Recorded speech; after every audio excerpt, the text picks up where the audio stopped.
Morning. Got my Mr. cup. I don't know. I know. I'm not the Mr. I'm the Mrs. But it's what I had this morning as I headed out. So it's like I'm having coffee with my husband, but I'm not. Just dropped the kids at school. And I wanted to share something. My name is Jen Jones, by the way. If we've never met, hello. I love connecting here through these amazing, social media things that we can connect all over the country. So I'm happy to meet you and see you. And I'm just dropping my kids off at school, and I'm headed to the gym because it's something I committed to. I committed to 3 things every single morning. My time with Jesus, done. Coffee, working on that, almost done. I can't get through a whole cup without having to reheat it a few times. I think it's just mom life. But and then now the gym. So those are the 3 things. So I'm headed there, but I was thinking, because for those of you who do know, I write, and I write devotional series, and I have one that I'm releasing here in the next, I think it comes out, October 22nd it releases, so you can register now, but it's called Daring Yes. And I did the video shoot for it all day yesterday. So many words, guys. If it's possible for me to run out of words, yesterday was that day. 8 hours of words. But funny how so much of what Daring Yes is about is saying yes. It's resisting fear and embracing faith and just living an audaciously yes life. So, isn't that funny that I want you to know it's a practice. It's something that you continue to do day by day. It's a journey, because I find that fear is often attached to no. A lot of times we say no because we're afraid, and fear is always going to be lurking. I'm just finding it easier to resist by practicing. Yes, and there's a couple of things. So last night I woke up, and not quite the middle of the night, just really early morning, earlier than I would have liked, and fear was lurking. And let me tell you, I have 4 kids, and when my kids were little, I loved going away. I loved any time I could get away with my husband or a girls' night out or anything. I loved it. I was a Band-Aid ripper, go, be with the babysitter, go, stay with grandma, whatever. As they've gotten a little bit older, they range ages 8 to 14, I don't actually like to go away. I don't know, it's maybe control, maybe fear that's like some sort of, that maybe something's going to happen, fear that they're going to be sad, because they actually hate it when I go away, so I don't like to make them sad, which is just not reality, but these are the things. And so I'm going away next week. So as I woke up this morning, earlier than I would have liked, my fear was lurking.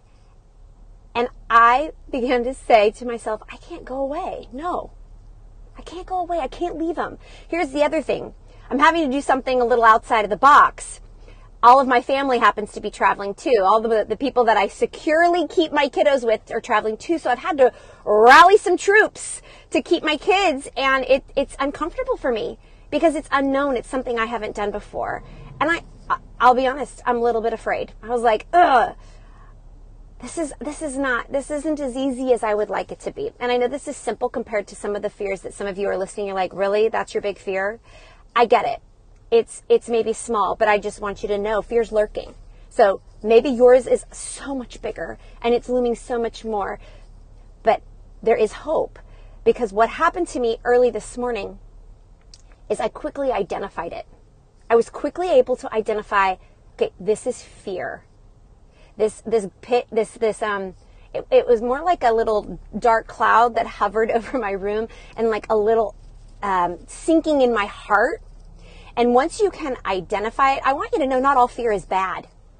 Fear isn't necessarily bad, because it's kind of like the embryo of courage.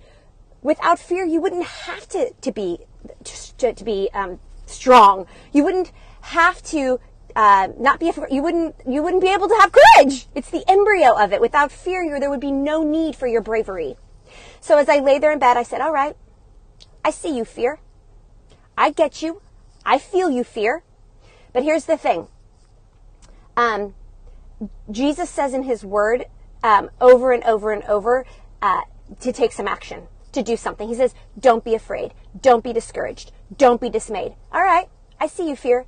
But the truth says, don't be afraid. And here's the good thing about Jesus. He requires a little of our action and a little of our faith, but he always backs it up with his promises, and he always backs it up with his power. So it's not that I just don't be afraid at 4 a.m. in the morning about leaving my kids next week, whatever. It's that I don't have to be afraid because the Lord my God is with me wherever I go. That's why. That's what's backed up with it. It's because I'm not alone. It's because my kids are not alone. It's because whatever you're going through, you're not alone. That's why. And so identifying the fear first and going, fear's lurking. This thing in my heart, these thoughts in my head. Here's the other thing. If it's producing really icky feelings, you can also know, fear. Fear is not from God, because God didn't give us a spirit of fear, right? But what did he give us? He gave us power. That's a weapon to fight with. I've got the power, but it's not just like my power. It's the power because Christ is within me.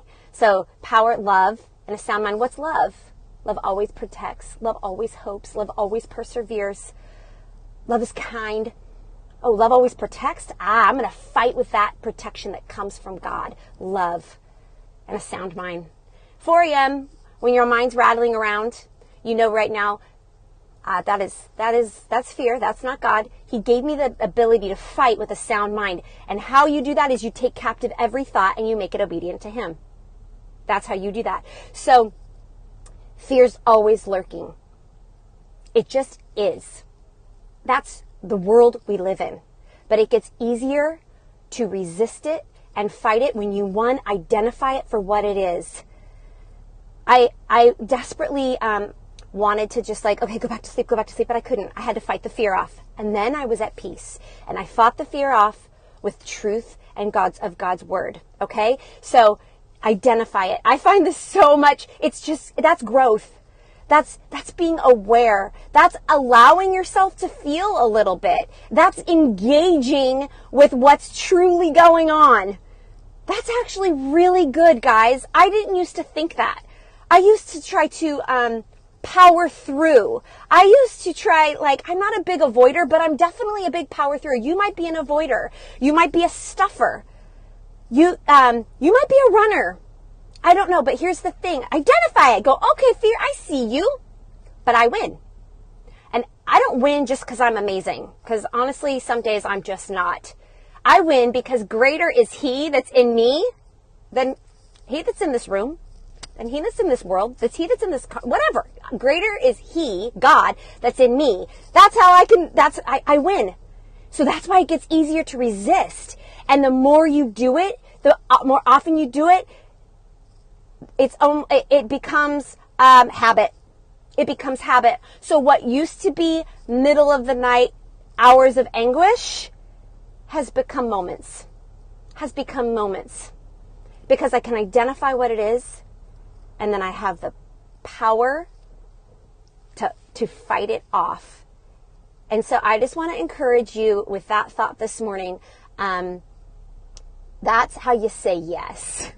In the midst of a lot of no. No is so often attached to fear, and I want to be a yes girl, which is why I wrote Daring Yes, and yeah, you can register and all that good stuff, but it was just so ironic that I spent all day yesterday pouring my heart out, my guts out to, yes, let's be yes girls, dare to say yes, and fear was lurking in my room last night. But it gets easier and easier to resist and fight it off. And I woke up this morning excited about next week. For those of you who are just catching this, you can go back and watch the replay, but I'm excited. I'm excited for what is to come, for me saying yes. I'm doing something new as I leave town, and my kids are going to get to experience something new, and we're all going to grow. We're all going to grow, and everything's just going to be all right.